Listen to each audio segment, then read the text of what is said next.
Hello everyone, it is Rob Sacchetto with another Robcast, Revenge of the Nerd podcast. Hello fellow shut-ins. It is me, Rob Sacchetto, totally shut in.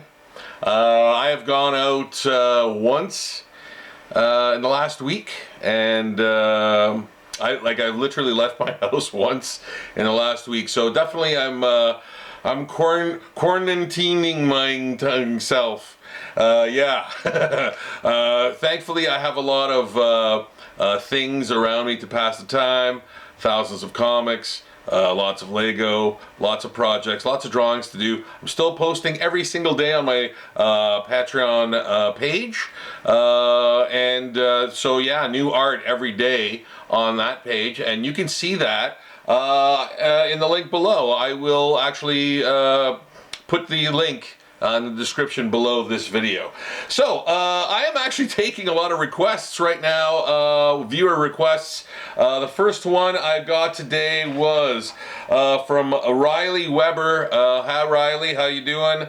Riley wanted me to talk about comics, and when I asked what specifically he would like me to talk about, he mentioned the Spawn movie, Free Comic Book Day, comic book shops, upcoming comics, and what I'm currently reading. Okay, so that's a loaded question. Let me address the Spawn movie at least, and Free Comic Book Day, and maybe comic book shops too. So first off, the Spawn movie. Here's Spawn number 1, in case you guys don't know what Spawn is. It's a comic. It was once a movie, a very shitty movie. I really don't care what you think of that movie, whether you love it or hate it or whatever. I think it's a shitty piece of shit. So yeah, that's my opinion on it. So I've got the Spawn number 1. If you don't know what Spawn is, a lot of people don't.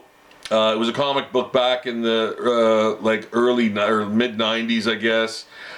They still publish it today. It just reached its 300 mark, which I could talk about that too. The kind of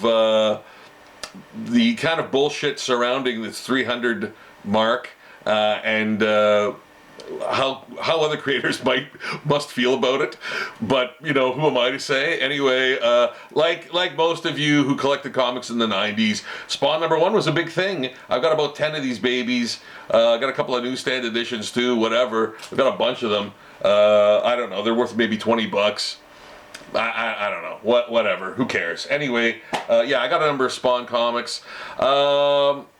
I never liked McFarlane's work. McFarlane's work to me was always substandard. I didn't like his work then. I don't like it now. I find there's a lot of artists from that era and that group that far exceeded their beginnings in terms of their artistic quality and artistic ability. McFarlane was not one of them. He is a guy that's just happy to rest on his laurels, do the same shit, draw things very haphazardly. I find him a very sloppy artist. Sloppy. A lot of people go, oh, but look at the detail. Look at the detail in his art.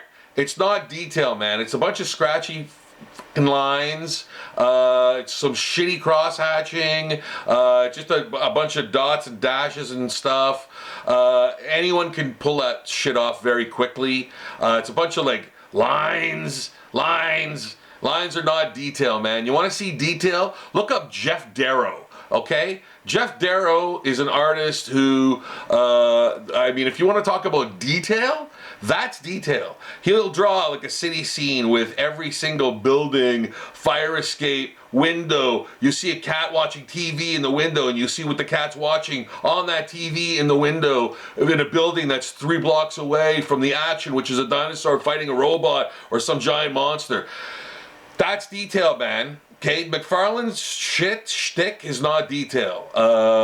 It's just a bunch of lines. It's there's so many guys who create detail in a far better way. Anyway, I'm getting ahead of myself. I'm not a fan of McFarlane's work. A lot of people I find when they think of McFarlane kiss his ass as far as how awesome he is. It's something that's remembered. It's not actually like, it's fanboys that were there at the time that weren't really into comics that much and just revered his stuff because everyone else loved it. It was a hot thing, like Liefeld shit and other stuff like that. Liefeld is just another art aberration. Guys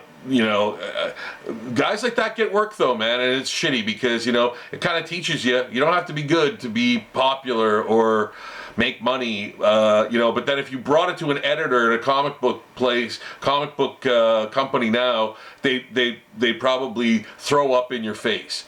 So anyway, getting back to McFarlane, the Spawn movie, from what I gather, these are things, quotes and things that I've seen in podcasts and other information. Todd McFarlane has two things that he demands for his movie. One is that it's a hard R rating for the new Spawn movie. Number two is that he directs it. So, which is probably why it's never going to get made. No one wants to back this because Todd McFarlane is not a director, and his sort of retort to that is like, well, so-and-so, was never a director, and then he directed this. Like, I think he mentioned Bradley Cooper and said, oh, Bradley Cooper directed A Star Is Born, it was like a huge hit and everything. There's a huge difference between you, my friend, and Bradley Cooper, okay? I don't know if you noticed, but Bradley Cooper is a Hollywood guy. He's in the industry. He's amongst the people. He's been directed, in a number of movies. So it's almost laughable that you would compare yourself to anyone who has directed and not been a director before, and so on and so forth. It's funny. I don't know if being a Canadian and having you move to the States has addled your brain, or I think it's just one of these things that Todd McFarlane lives in a bubble and probably just a lot of yes men around him kissing his ass all the time. He doesn't have a real firm grasp on reality. Like, he doesn't have a real, like, what he said he wanted was that Spawn would be like, Jaws. That you didn't see him, Spawn very often like Jaws, and that Twitch, I guess the cop, would be the, Brody character from Jaws, and, that's how it would sort of be. Spawn would sort of be in the dark and stuff, but it would be like full of gore and like it's a hard R rating, so that's what he wanted.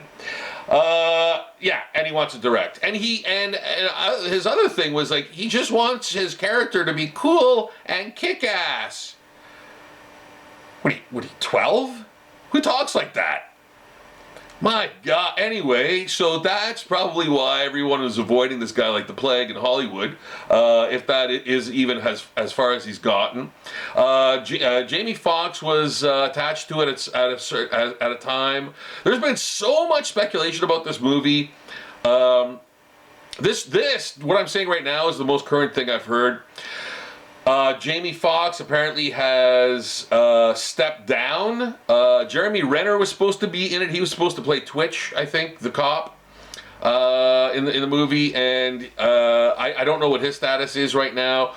But there was a funny thing that happened recently where Todd McFarlane was doing this big signing thing with CGC, the comic book.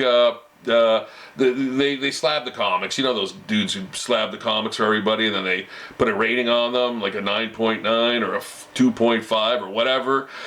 I actually don't have any of those comics. I'm not a big fan of that whole thing, but whatever. I'm not shitting on it. It's just I'm not into that much. Anyway, Todd McFarlane was doing this big thing where he's like getting people to like send in books that he would sign then get graded for, like, I don't know, anywhere from 70 to some, I don't know, different amounts. So all these collectors could send in their Todd McFarlane books and get them CGC graded. And, you know, I'm looking at that, I'm like, man, is he doing what I think he's doing, which is I think he's trying to make a ton of money off this so he can finance his own film, or at least go, like, look, I'm going to put this much money into it, then you guys can put some money into it and whatever. I think Todd McFarlane's just thinking, like, okay, I need this much for the film. And then that's it. And it's like, dude, no one knows who Spawn is. Okay, comic book people know who Spawn is. But you need to get everyone on the planet knowing who Spawn is. The amount of advertising you have to spend to do that is going to dwarf the amount of money that you raise for the film. Again, I don't think McFarlane is kind of understanding the process here. You know, hey, listen, man, I don't have it all my damn self. I don't know all the things. But, I mean, it doesn't take much to sort of surmise this.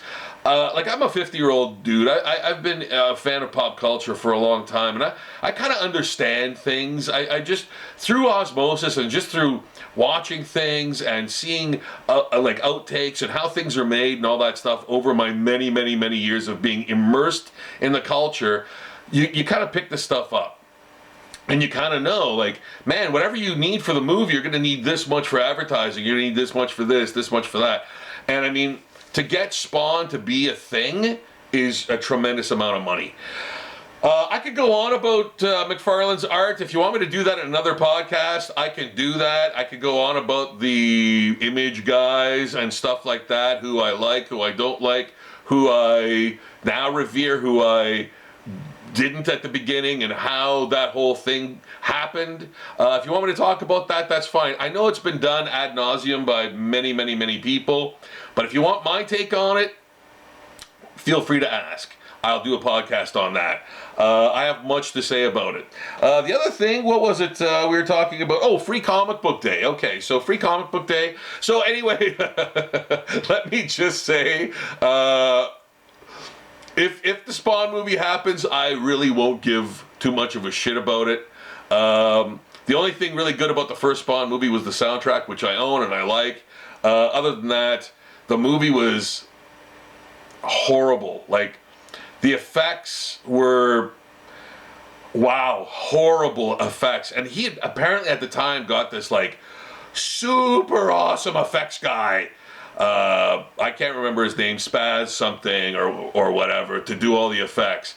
It was brutal. I just watched Altered States last night for the first time, and I was like, holy shit, this movie was made like in the 70s or 80s or something. And like the effects are better in that than they were in Spawn, which was like, I don't know, 90s or 2000s somewhere. I don't know. It's all a blur. It doesn't really matter. I don't remember it because I don't care. I can look it up. Anyway, Free Comic Book Day. Yes, Free Comic Book Day, unfortunately, because of the virus that we're facing right now and the quarantines and we'll call it a quarantine or the social distancing and all that stuff, has been postponed, unfortunately. Free Comic Book Day has been a fantastic, fantastic thing that comic book publishers have been doing for quite some time now, for many years. What is it? Is it? I can't remember what day it usually is on, off the top of my head, but it has been postponed. I don't know till when, but apparently that's the word around the campfire right now, and unfortunately that's what's happening. I love Free Comic Book Day, obviously, because I love free comics. Free Comic Book Day is a great way to find out about new comics that you would never normally maybe check out. They give you a free sample of that comic. Marvel, DC does it, Image, Dark Horse, everybody, Viz Comics. Virtually every publisher puts out a free comic for Free Comic Book Day. So it's a fantastic thing.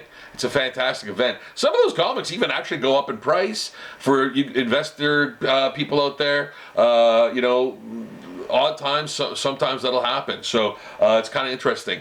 So unfortunately, that's what's happening right now. So my advice to everyone loving Free Comic Book Day is to keep checking the internets for it and consult your local comic book store and previews catalog and that.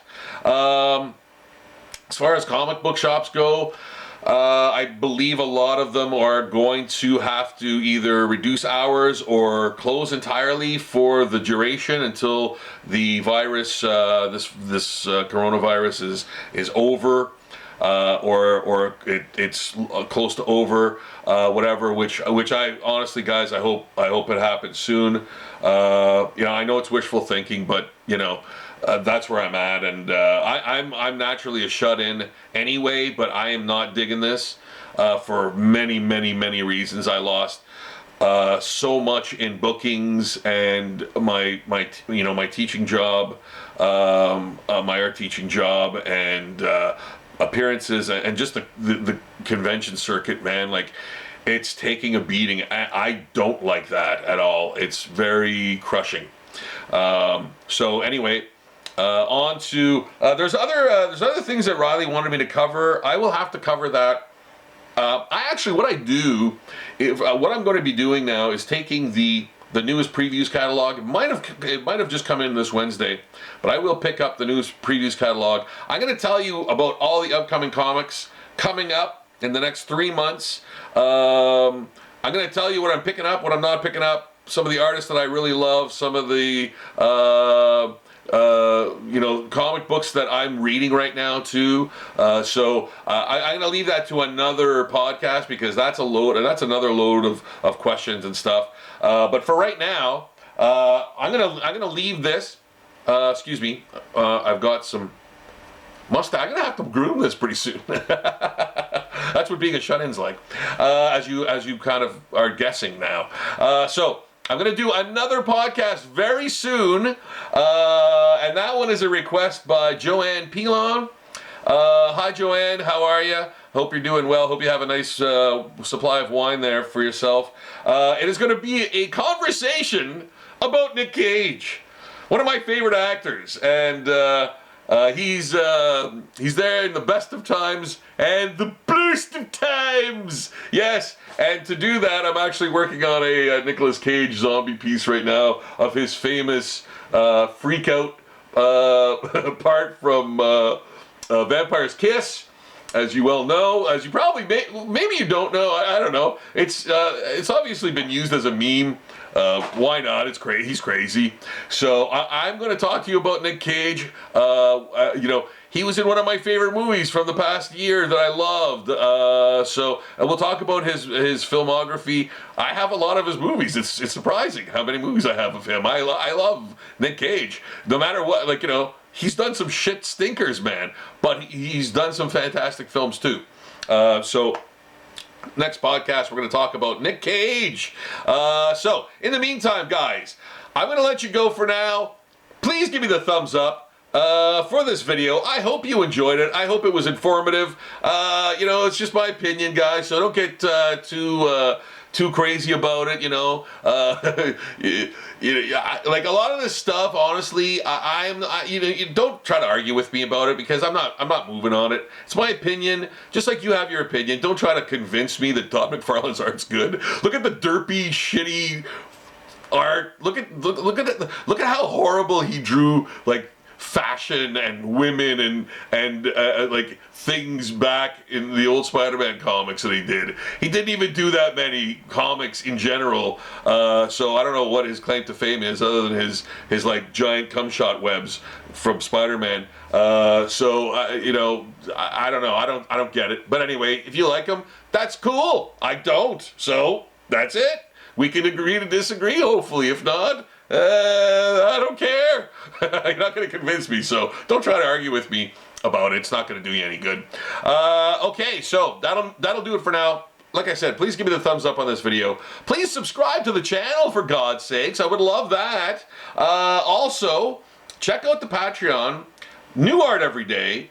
Really good art, man. I I'm pulling out all the jams. I'm pulling out all the stops. This is really top-notch stuff, and it happens every day. I'm going to leave the description. I'm going to leave that link in the description below. I will see you guys again soon. Thank you for watching. Take care. Be safe. Be healthy. Wash your hands. Don't touch your face, for God's sakes. Okay. All right. Bye-bye.